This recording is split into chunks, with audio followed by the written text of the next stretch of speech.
नमस्कार, जय हिंद, जय महाराष्ट्र मित्रांनो. आज पुन्हा एकदा तुमचं स्वागत आहे आपल्या यूट्यूब चॅनलवर. आज आपण पाहणार आहे कोणत्या डोंगर रांगेनं कोणत्या नद्या विभाजित केलेल्या आहे, म्हणजे कोणत्या कोणत्या नदीचे खोरे कोणत्या कोणत्या डोंगर रांगेच्या खाली वर येते, हे आपण ह्या व्हिडिओमध्ये पाहणार आहे. सर्वात उत्तरेकडे आहे विंध्य पर्वत व विंध्य पर्वताच्या खाली आहे सातपुडा पर्वत. ह्या दोन पर्वत रांगेच्या मधून वाहते नर्मदा नदी.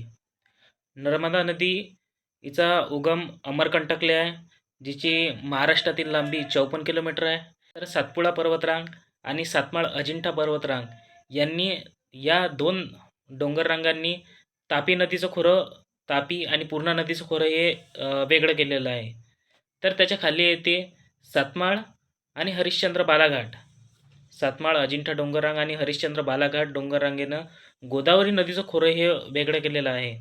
त्याच्यानंतर येते हरिश्चंद्र बालाघाट ते शंभू महादेव डोंगररांग. ह्या नदीचं खोरं भीमा नदीच्या खोऱ्याने, म्हणजे भीमा नदीनं ह्या दोन रांगांना वेगळं वेगळं केलेलं आहे. तर त्याच्या सर्वात खाली येते कृष्ण नदीचं खोरं. ट्रिक्सवरून आपण पुन्हा एकदा ह्या विषयावर एक भर टाकू. तर हा आहे विंध्य पर्वत. विंध्य पर्वताच्या मधातून वाहते नर्मदा नदी. त्याच्यानंतर हा आहे सातपुडा पर्वत. सातपुडा पर्वताच्या खाली येते तापी नदी आणि पूर्णा नदी. त्याच्यानंतर त्याच्या खाली येते सातमाळ अजिंठाच्या खाली येते हरिश्चंद्र बालाघाट डोंगररांग. हरिश्चंद्र बालाघाट आणि सातमाळ अजिंठा डोंगररांगेच्या मधातून वाहते गोदावरी नदी. हरिश्चंद्र बालाघाट आणि शंभू महादेव डोंगररांगेच्या मधातून वाहते भीमा नदी.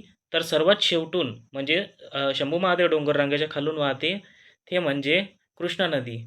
तर महाराष्ट्रातली सर्वात खालची नदी म्हणजे तेरेखोलची खाडी आणि सर्वात वरची म्हणजे सर्वात उत्तरेकडे म्हटले तर नर्मदा नदी.